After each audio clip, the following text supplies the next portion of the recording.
அண்மை செய்தியை பார்த்துக் கொண்டிருக்கிறோம். 3ஆம் கட்ட மக்களவைத் தேர்தலுக்கான வாக்குப்பதிவு நிறைவு பெற்றிருக்கிறது. இது பற்றிய கூடுதல் விவரங்களோடு இணைகிறார் செய்தியாளர் ரமேஷ். ரமேஷ், வணக்கம். முழு விவரங்கள். நாடு முழுவதும் 11 மாநிலங்கள் மற்றும் யூனியன் பிரதேசங்களில் உள்ள 93 தொகுதிகளுக்கு நடைபெற்ற 3ஆம் கட்ட தேர்தலுக்கான வாக்குப்பதிவு சற்று முன்னதாக நிறைவடைந்திருக்கின்றது. மாலை 5 மணி நிலவரப்படி தோராயமாக 60% வாக்குகள் பதிவாகி இருப்பதாக தேர்தல் ஆணையம் தெரிவித்திருக்கின்றது.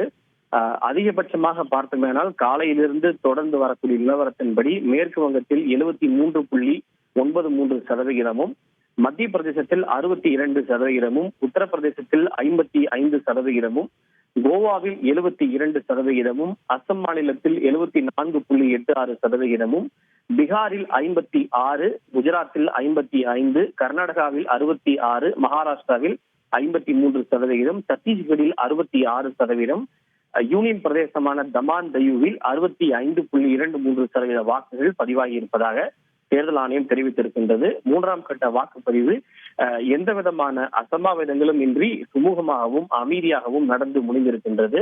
இந்த 60% வாக்குப்பதிவு என்பது மாலை 5 மணி நிலவரப்படிதான் கொடுக்கப்பட்டிருக்கின்றது. அதுவும் தோராயமான மதிப்பீடு தான். கடைசி 1 மணி நேரத்தில் எவ்வளவு வாக்குகள் பதிவாகி இருக்கிறது என்பது குறித்த தகவல்கள் இன்னும் வர வேண்டியிருக்கிறது. 6 மணிக்கு முறைப்படி வாக்குப்பதிவு நிறைவடைந்து விட்டாலும் 6 மணிக்கு முன்னதாக ஏற்கனவே வந்து வரிசையில் காத்திருந்து டோக்கன் பெற்றவர்களுக்கு 6 மணிக்கு பிறகும் கூட வாக்களிக்க அனுமதி என்பது அளிக்கப்படும். எனவே இறுதி வாக்குப்பதிவு நிலவரத்தை தேர்தல் ஆணையம் இன்றோ அல்லது நாளையோ வெளியிட்ட பிறகுதான் முழுமையாக எத்தனை வாக்குகள் பதிவாகி இருக்கிறது என்பது தெரிய வரும். இந்த போக்கை நாம் பார்க்கின்ற போது தோராயமாக நாடு முழுவதும் ஒரு 65% வாக்குகள் பதிவாகி இருக்க வாய்ப்புகள் இருப்பதாக பார்க்கப்படுகின்றது. அந்த கடைசி 1 மணி நேர சதவிகிதத்தையும் சேர்த்தால் தோராயமாக ஒரு 64% 65% அந்த வாக்குப்பதிவு நிலவரம் உயரும் என்று எதிர்பார்க்கப்படுகிறது. ரமேஷ், அடுத்த கட்ட தேர்தல் எந்தெந்த மாநிலத்தில் நடைபெற இருக்குது, அது பற்றிய விவரங்கள்? அதாவது இன்றோடு சேர்த்து மொத்தம் 283 தொகுதிகளுக்கு வாக்குப்பதிவு நிறைவடைந்து விட்டது. நாட்டில் மொத்தம் 543 மக்களவை தொகுதிகள், இதில் பாதிக்கும் மேற்பட்ட தொகுதிகளுக்கு இன்றோடு வாக்குப்பதிவு நிறைவடைந்து விட்டது. இன்னும் 260 தொகுதிகளுக்கு மட்டுமே வாக்குப்பதிவு நடைபெற வேண்டியிருக்கிறது.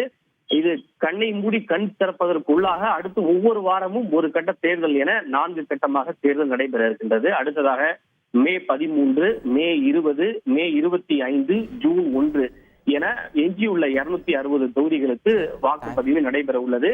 இதில் காங்கிரஸ் கட்சியினுடைய நட்சத்திர தொகுதியாக பார்க்கப்படுகின்ற அமேட்டி, ராய்பரேலி போன்ற தொகுதிக்கு மே 20ஆம் தேதியும், டெல்லியில் உள்ள 7 மக்களவை தொகுதிகளுக்கு ஒரே கட்டமாக மே 25ஆம் தேதியும், அதே போல பஞ்சாபில் உள்ள 13 மக்களவை தொகுதிகளுக்கு ஒரே கட்டமாக ஜூன் 1ஆம் தேதியும் வாக்குப்பதிவு நடைபெற இருக்கின்றது.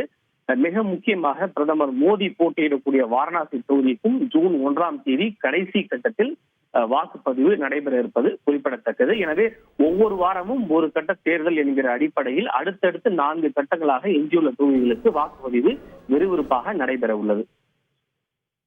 விவரங்களை வழங்கியதற்கு நன்றி ரமேஷ்.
செய்திகளை உடனுக்குடன் தெரிந்து கொள்ள உடனே சப்ஸ்கிரைப் பண்ணுங்க.